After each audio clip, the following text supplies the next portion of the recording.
जय हिंद। कैसे हैं आप सभी? आशा करता हूं बहुत ही अच्छे होंगे। इस वीडियो में हम आपके लिए लेकर आए टॉप जी के जीएस के प्रश्न। ये ऐसे प्रश्न हैं जो बार बार एग्जाम में पूछते हैं, तो किसी भी एग्जाम की तैयारी कर रहे हैं आप प्रैक्टिस के तौर पे भी इस वीडियो को देख सकते हैं। लास्ट में बताइए आपके टोटल कितने क्वेश्चन सही हैं। चलिए देखते हैं पहला क्वेश्चन क्या पूछा है आपसे। पहला क्वेश्चन पूछा है भारतीय स्वतंत्रता आंदोलन में उनकी सहायसी भूमिका के लिए असम केसरी की उपाधि से किसे सम्मानित किया गया था। चलिए बताइए राइट आंसर क्या हो जाएगा। राइट आंसर कमेंट बॉक्स में लिख दीजिए। तो राइट आंसर जो हो जाएगा वो हो जाएगा ऑप्शन ए अंबिका गिरी रायचौधरी। इस प्रश्न का राइट आंसर हो जाएगा अंबिका गिरी रायचौधरी को उनकी देशभक्ति और असम में स्वतंत्रता संग्राम में योगदान के लिए असम केसरी की उपाधि दी गई है। वह असम के प्रमुख स्वतंत्रता सेनानी, कवि और साहित्यकार थे। उन्हें असम का जन कवि भी कहा जाता है। ब्रिटिश सरकार ने उनके राष्ट्रवादी लेखन और भाषणों के कारण इन्हें कई बार जेल भेजा है। एक नाम और याद रखिएगा, गोपीनाथ बोरदोलाई। तो गोपीनाथ बोरदोलाई जो है वह असम के पहले मुख्यमंत्री रहे हैं और भारत रत्न प्राप्त करता भी हैं। इन्हें 1999 में मरणोपरांत भारत रत्न प्राप्त हुआ था। अब चलते हैं अगले प्रश्न की ओर, देखते हैं अगला प्रश्न क्या पूछा है आपसे। अगला प्रश्न जो पूछा है वह पूछा है भारत में किसके शासन के अंतर्गत खिलाफत आंदोलन का आरंभ हुआ था। आपसे पूछा है कि भारत में किसके शासन के अंतर्गत खिलाफत आंदोलन का आरंभ हुआ था। चलिए बताइए राइट आंसर क्या हो जाएगा। राइट आंसर कमेंट बॉक्स में लिख दीजिए। तो राइट आंसर जो हो जाएगा वो हो जाएगा option C lord Chelmsford. Lord Chelmsford इस समय वायसराय थे। खिलाफत आंदोलन का आरंभ कब हुआ था? तो खिलाफत आंदोलन की शुरुआत जो हुई थी वह 1919 से हुई थी। 1919 से खिलाफत आंदोलन का आरंभ हुआ था। यह आंदोलन प्रथम विश्व युद्ध के बाद तुर्की के खलीफा की सत्ता और मुसलमानों के धार्मिक प्रतीक की रक्षा हेतु भारत में चला। आंदोलन के प्रमुख नेता थे अली बंधु, जो कि थे मोहम्मद अली और शौकत अली। इस दौरान भारत में वायसराय थे लॉर्ड चेम्सफोर्ड। 1916 से 1921 तक इनका कार्य पीरियड था। एक और एग्जाम में पूछ लेता है आपसे कि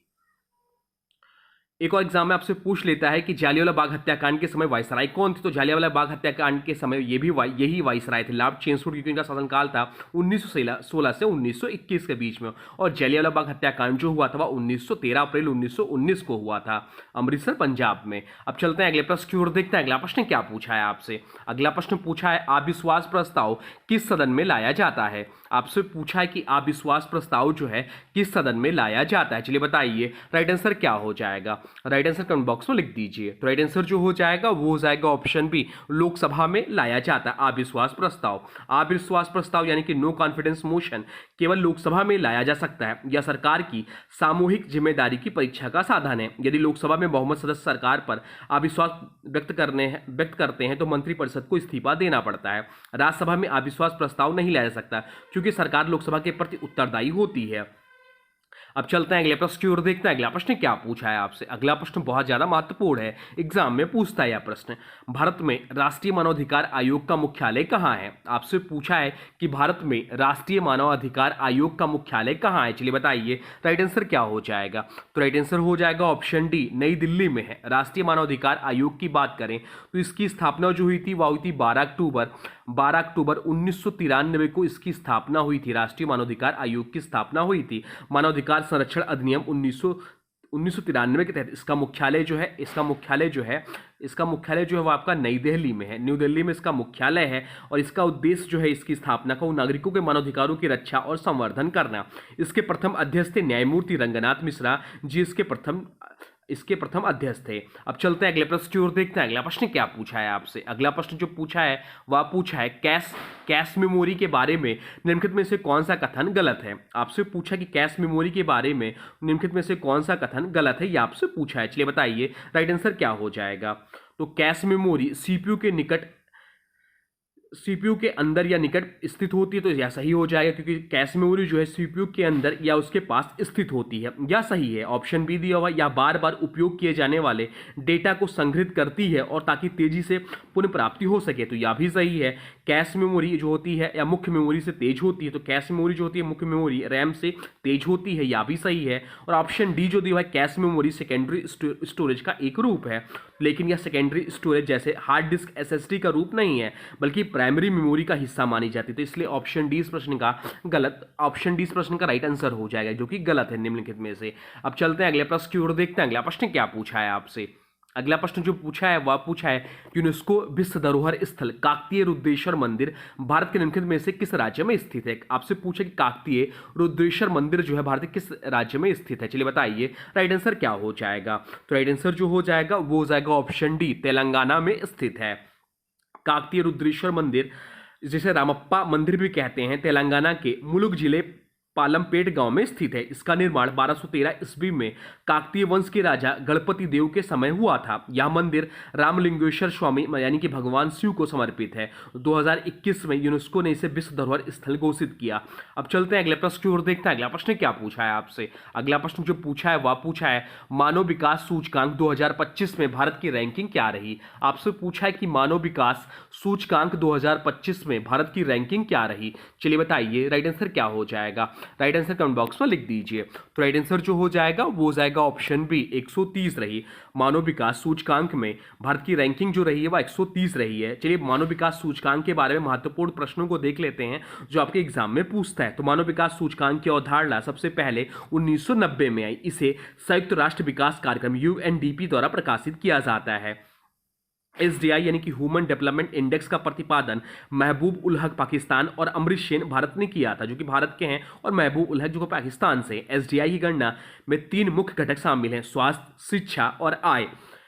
2025 की रिपोर्ट में भारत की रैंक जो रही 130 रही। तो पहले स्थान पर कौन रहा? तो पहले स्थान पर जो रहा वह स्विट्जरलैंड रहा, यह भी ध्यान रखिएगा।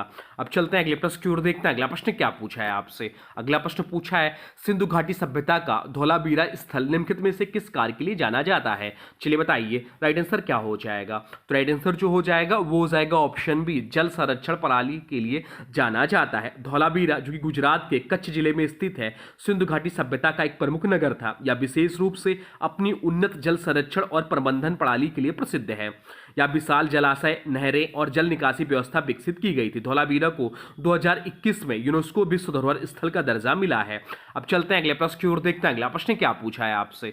अगला प्रश्न जो पूछा है वह पूछा है ऑस्कर 2025 में सर्वाधिक पुरस्कार जीतने वाली फिल्म कौन सी थी। आपसे पूछा है कि ऑस्कर 2025 में सर्वाधिक पुरस्कार जीतने वाली फिल्म कौन सी थी। चलिए बताइए राइट आंसर क्या हो जाएगा। राइट आंसर कमेंट बॉक्स में लिख दीजिए। तो राइट आंसर जो हो जाएगा वो जाएगा ऑप्शन ए, अनोरा। इस प्रश्न का राइट आंसर हो जाएगा। ऑस्कर 2025 की बात करें तो इसकी आयोजन तिथि थी 9 मार्च 2025 को डॉल्बी थिएटर लॉस एंजलिस में। मेजबान थे से जिमीर किमेल। सर्वश्रेष्ठ फिल्म रही अनोरा। सबसे अधिक पुरस्कार भी मिला। अनोरा को कुल 5 ऑस्कर मिले हैं। सर्वश्रेष्ठ निर्देशक का जो अवार्ड मिला वो शान बेकर को मिला फिल्म अनोरा के लिए। सर्वश्रेष्ठ अभिनेता का जो अवार्ड मिला एंड्रू स्कॉट को मिला, फिल्म स्ट्रेंजर्स के लिए मिला। अब चलते हैं अगले प्रश्न की ओर, देखते हैं अगला प्रश्न क्या पूछा है आपसे। अगला प्रश्न जो पूछा है वह पूछा है खेलो इंडिया यूथ गेम्स 2025 का शुभंकर गज सिंह किस 2 प्राणियों का संयोजन है। चलिए बताइए राइट आंसर क्या हो जाएगा। तो राइट आंसर जो हो जाएगा वो हो जाएगा ऑप्शन बी, शेर और हाथी का। खेलो इंडिया यूथ गेम्स 2025 की बात करें तो खेलो इंडिया यूथ गेम्स 2025 की मेजबानी पहली बार बिहार ने की। आयोजन तिथि था 4 मई 2025 से और समापन हुआ 15 मई 2025 तक। कुल खेल विधाएं थी 28। प्रतिभागी खिलाड़ियों की संख्या 8500 थी। शुभंकर था गज सिंह, हाथी और शेर का संयोजन, शक्ति और साहस का प्रतीक। उद्घाटन किया था प्रधानमंत्री नरेंद्र मोदी ने। खेलों का शुभारंभ किया था। उद्घाटन समारोह का स्थान था पाटलिपुत्र खेल परिसर पटना। पदक तालिका की बात करें तो महाराष्ट्र ने 158 पदक जीतकर टॉप पर रहा, 58 स्वर्ण सहित जीतकर पहला स्थान प्राप्त किया। और बिहार ने 36 पदक प्राप्त किए, 7 स्वर्ण सहित। अब चलते हैं अगले प्रश्न की ओर, देखते हैं अगला प्रश्न क्या पूछा है आपसे। अगला प्रश्न जो पूछा है वह पूछा है निम्नलिखित में से किसे बंगाल में मुस्लिम पुनर्जागरण के जनक के रूप में जाना जाता है। चलिए बताइए राइट आंसर क्या हो जाएगा। राइट आंसर कमेंट बॉक्स में लिख दीजिए। तो राइट आंसर जो हो जाएगा वो हो जाएगा ऑप्शन सी, नवाब अब्दुल लतीफ खान को। नवाब अब्दुल लतीफ खान को बंगाल में मुस्लिम पुनर्जागरण का जनक कहा जाता है। उन्होंने मुस्लिम समाज में आधुनिक शिक्षा को बढ़ावा दिया और अलीगढ़ आंदोलन के विचारों को बंगाल में फैलाने का कार्य किया। उन्होंने मोहम्मडन लिटरेरी सोसाइटी की स्थापना की थी। अब चलते हैं अगले प्रश्न की ओर, देखते हैं अगला प्रश्न क्या पूछा है आपसे। अगला प्रश्न जो पूछा है वह पूछा है भारत के संविधान का कौन सा अनुच्छेद राज्यों को लोगों के कल्याण को बढ़ावा देने के लिए एक सामाजिक व्यवस्था सुरक्षित करने का निर्देश देता है। चलिए बताइए राइट आंसर क्या हो जाएगा। तो राइट आंसर हो जाएगा ऑप्शन सी, अनुच्छेद 38। इस प्रश्न का राइट आंसर हो जाएगा अनुच्छेद 38। राज्य के नीति निर्देशक तत्व के अनुसार राज्य का यह दायित्व है कि वह लोगों के कल्याण के लिए सामाजिक, आर्थिक और राजनीतिक न्याय पर पर आधारित एक सामाजिक व्यवस्था सुनिश्चित करें। इसमें असमानताओं को कम करने और समान अवसर प्रदान करने की व्यवस्था होती है। बाकी विकल्पों की बात करें तो अनुच्छेद 42 मातृत्व राहत और मानवतापूर्ण कार्य स्थिति से संबंधित है। अनुच्छेद 44 समान नागरिक संहिता से संबंधित है। और अनुच्छेद 45 प्रारंभिक अवस्था में 14 वर्ष तक के बच्चों को निःशुल्क एवं अनिवार्य शिक्षा देने का प्रावधान संबंधित है। 66वें संविधान संशोधन के द्वारा अनुच्छेद 21 से जुड़ा। अब चलते हैं अगले प्रश्न की ओर, देखते हैं अगला प्रश्न क्या पूछा है आपसे। अगला प्रश्न जो पूछा है वह पूछा है, भारत सरकार ने ऑपरेशन पोलो के कूट नाम से 1948 में किस राज्य का विलय किया था, बताइए। राइट आंसर क्या हो जाएगा, राइट आंसर कमेंट बॉक्स में लिख दीजिए। तो राइट आंसर जो हो जाएगा वो हो जाएगा ऑप्शन है हैदराबाद। इस प्रश्न का राइट आंसर हो जाएगा। 1947 के बाद हैदराबाद के निजाम भारत में विलय के पक्ष में नहीं थे। भारत सरकार ने 13 सितंबर 1948 को ऑपरेशन पोलो शुरू किया। इस सैन्य अभियान को पुलिस एक्शन भी कहा जाता है। 18 सितंबर 1948 को निजाम ने आज समर्पण कर दिया और हैदराबाद राज्य का भारत में विलय हुआ। अब चलते हैं अगले प्रश्न की ओर, देखते हैं अगला प्रश्न क्या पूछा है आपसे। अगला प्रश्न जो पूछा है वह पूछा है, नहरकटिया तेल क्षेत्र किस राज्य में स्थित है। आपसे पूछा है कि नहरकटिया तेल क्षेत्र जो है किस राज्य में स्थित है। चलिए बताइए राइट आंसर क्या हो जाएगा। राइट आंसर हो जाएगा ऑप्शन ए असम राज्य में स्थित है। नहरकटिया तेल क्षेत्र असम राज्य के डिब्रूगढ़ जिले में स्थित है। यह भारत के सबसे पुराने और प्रमुख तेल क्षेत्रों में से एक है। यहां से भारत में तेल उद्योग को बड़ा प्रोत्साहन मिला और यह ऑयल इंडिया लिमिटेड के अंतर्गत आता है। बाकी बात यहां हुई असम की, तो असम की जो राजधानी वह दिसपुर है, गुवाहाटी के पास है। असम गठन हुआ 26 जनवरी 1950 को भारतीय गणराज्य के समय। असम भारत का पहला राज्य है जहां तेल उद्योग विकसित हुआ। असम का पहला तेल क्षेत्र है डिगबोई असम, इसे ऑयल सिटी ऑफ असम कहते हैं। नहरकटिया और मोरान प्रमुख तेल क्षेत्र असम में है। यहाँ प्रमुख राष्ट्रीय उद्यान जो है काजीरंगा राष्ट्रीय उद्यान, एक सींग वाला गैंडा, इसे विश्व धरोहर स्थल है। मानस राष्ट्रीय उद्यान विश्व धरोहर स्थल है। और नामदफा, ओरांग, डिब्रू सैखोवा भी असम में है। अब चलते हैं अगले प्रश्न की ओर, देखते हैं अगला प्रश्न क्या पूछा है आपसे। अगला प्रश्न जो पूछा है वह पूछा है, जागोई और चोलोम किस शास्त्रीय नृत्य के दो मुख्य भाग हैं। आपसे पूछा है कि जागोई और चोलोम किस शास्त्रीय नृत्य के दो मुख्य भाग हैं। चलिए बताइए राइट आंसर क्या हो जाएगा। राइट आंसर कमेंट बॉक्स में लिख दीजिए। तो राइट आंसर जो हो जाएगा वो हो जाएगा ऑप्शन सी मणिपुर के ये हैं। अब चलते हैं अगले प्रश्न की ओर, देखते हैं अगला प्रश्न क्या पूछा है आपसे। अगला प्रश्न जो पूछा है वह पूछा है, भारतीय संविधान की किस अनुसूची में संघ सूची से संबंधित प्रावधान है। आपसे पूछा कि भारतीय संविधान की किस अनुसूची में संघ सूची से संबंधित प्रावधान है। चलिए बताइए राइट आंसर क्या हो जाएगा। राइट आंसर हो जाएगा ऑप्शन सी 7वीं अनुसूची। भारतीय संविधान की 7वीं अनुसूची में 3 सूचियां दी गई हैं। संघ सूची जिस पर केवल संसद कानून बना सकती है, राज्य सूची जिस पर केवल राज्य विधानमंडल कानून बना सकता है, और समवर्ती सूची जिस पर संसद और राज्य दोनों कानून बना सकते हैं। बाकी विकल्पों की बात करें तो चौथी अनुसूची जो है राज्यसभा के राज्यों की सीट का आवंटन से संबंधित है।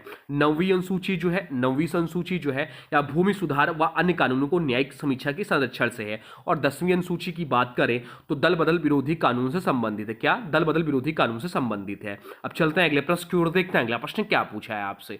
अगला प्रश्न पूछा है, भारतीय प्रतिभूति और विनिमय बोर्ड सेबी के 11वें अध्यक्ष कौन बने हैं। आपसे पूछा है कि भारतीय प्रतिभूति और विनिमय बोर्ड सेबी के 11वें अध्यक्ष कौन बने हैं। चलिए बताइए राइट आंसर क्या हो जाएगा। राइट आंसर कमेंट बॉक्स में लिख दीजिए। तो राइट आंसर जो हो जाएगा वो हो जाएगा ऑप्शन सी तुहिन कांत पांडे। इस प्रश्न का राइट आंसर हो जाएगा। सेबी जिसका पूरा नाम है securities and exchange board of India, भारतीय प्रतिभूति और विनिमय बोर्ड, इसकी स्थापना जो हुई थी वह हुई थी 12 अप्रैल 1988 को एक गैर संवैधानिक निकाय के रूप में। संवैधानिक दर्जा मिला 30 जनवरी 1992 से। भारतीय प्रतिभूति और विनिमय बोर्ड अधिनियम 1992 के तहत इसका मुख्यालय जो है मुंबई में स्थित है। सेबी का मुख्य उद्देश्य है प्रतिभूतियों में निवेशकों के हितों की रक्षा करना, प्रतिभूति बाजार का विकास एवं विनियमन करना। सेबी के पहले अध्यक्ष जो थे डॉक्टर S.A. दवे थे। पहली महिला अध्यक्ष थी माधवीपुरी बुचिया, भी ध्यान रखें। वर्तमान अध्यक्ष हो जाते हैं तुहिन कांत पांडे। अब चलते हैं अगले प्रश्न की ओर, देखते हैं अगला प्रश्न क्या पूछा है आपसे। अगला प्रश्न पूछा है, 23वें विधि आयोग के अध्यक्ष के रूप में किसे नियुक्त किया गया है। आपसे पूछा है कि 23वें विधि आयोग के अध्यक्ष के रूप में किसे नियुक्त किया गया है। चलिए बताइए राइट आंसर क्या हो जाएगा। राइट आंसर हो जाएगा ऑप्शन बी दिनेश महेश्वरी। इस प्रश्न का राइट आंसर हो जाएगा। विधि आयोग का मुख्य उद्देश्य जो है न्यायिक सुधार और न्याय कानूनों की सिफारिश करना होता है। आयोग की जो संरचना होती है वह होती है एक अध्यक्ष और अधिकतम 4 पूर्णकालिक सदस्य, अन्य अंशकालिक सदस्य। विधि आयोग की सिफारिश से अनिवार्य नहीं है, केवल परामर्शतात्मक होती है। अब तक गठित विधि आयोग 23वां विधि आयोग है, जो कि 2025 में गठन हुआ। वर्तमान में 23वें विधि आयोग के अध्यक्ष जो है दिनेश महेश्वरी हैं, पूर्व न्यायाधीश सुप्रीम कोर्ट के रहे। विधि आयोग का कार्यकाल सामान्यतः 3 वर्ष का होता है। विधि आयोग का जो मुख्यालय है वह नई दिल्ली में है। अब चलते हैं अगले प्रश्न की ओर, देखते हैं अगला प्रश्न क्या पूछा है आपसे। अगला प्रश्न जो पूछा है वह पूछा है भारतीय संविधान का कौन सा अनुच्छेद सिक्किम राज्य के संबंध में विशेष प्रावधानों से संबंधित है। चलिए बताइए राइट आंसर क्या हो जाएगा। राइट आंसर हो जाएगा ऑप्शन सी 371F इस प्रश्न का राइट आंसर हो जाएगा। संविधान के अनुच्छेद 371F में सिक्किम राज्य के लिए विशेष प्रावधान दिए गए हैं। यह अनुच्छेद 1975 में 36वें संविधान संशोधन द्वारा जोड़ा गया, जब सिक्किम को भारत का 22वां राज्य बनाया गया। इसमें सिक्किम की विधानसभा, कानून और कुछ विशेष अधिकारों को संरक्षित किया गया। बाकी विकल्पों की बात करें तो अनुच्छेद 371C मणिपुर राज्यों से संबंधित विशेष प्रावधान है। अनुच्छेद 371 महाराष्ट्र और गुजरात से संबंधित विशेष प्रावधान है। अनुच्छेद 371 नागालैंड राज्य से संबंधित विशेष प्रावधान दिए गए हैं। अब चलते हैं अगले प्रश्न की ओर, देखते हैं अगला प्रश्न क्या पूछा है आपसे। अगला प्रश्न जो पूछा है वह पूछा है संघ लोक सेवा आयोग के नए अध्यक्ष कौन बने हैं। आपसे पूछा है कि संघ लोक सेवा आयोग के नए अध्यक्ष कौन बने। चलिए बताइए राइट आंसर क्या हो जाएगा। राइट आंसर हो जाएगा ऑप्शन सी अजय कुमार इस प्रश्न का राइट आंसर हो जाएगा। अजय कुमार संघ लोक सेवा आयोग के नए अध्यक्ष या वर्तमान समय में अध्यक्ष हैं। बात यहाँ हुई यूपीएससी की, संघ लोक सेवा आयोग की, तो इसकी स्थापना हुई थी 1 अक्टूबर 1926 को। प्रारंभिक नाम था फेडरल पब्लिक सर्विस कमीशन। भारतीय संविधान के अनुच्छेद 315 से 323 में यूपीएससी का प्रावधान है। यूपीएससी का जो मुख्यालय है वो नई दिल्ली में। वर्तमान अध्यक्ष है अजय कुमार। इसके जो अध्यक्षों व सदस्यों का कार्यकाल जो होता है 6 वर्ष या 65 वर्ष की आयु, जो भी पहले हो। तो ये रहे आपके टॉप जी के जीएस के प्रश्न, जो आपके आने वाले एग्जाम के लिए बहुत ही महत्वपूर्ण है। अब आज के वीडियो से प्रश्न है, इसका राइट आंसर आप लोग कमेंट बॉक्स में बताना है। आज के वीडियो से प्रश्न है भारत में राष्ट्रीय मानवाधिकार आयोग का मुख्यालय कहाँ है। आपसे पूछा है कि भारत में राष्ट्रीय मानवाधिकार आयोग का मुख्यालय कहाँ है। इसका जो भी राइट आंसर हो कमेंट बॉक्स में जरूर बताइए। और हाँ देखिए, अभी तक आपने वीडियो को लाइक नहीं किया है तो प्लीज वीडियो को लाइक कर दीजिए और चैनल पर नए चैनल को सब्सक्राइब भी कर लीजिए।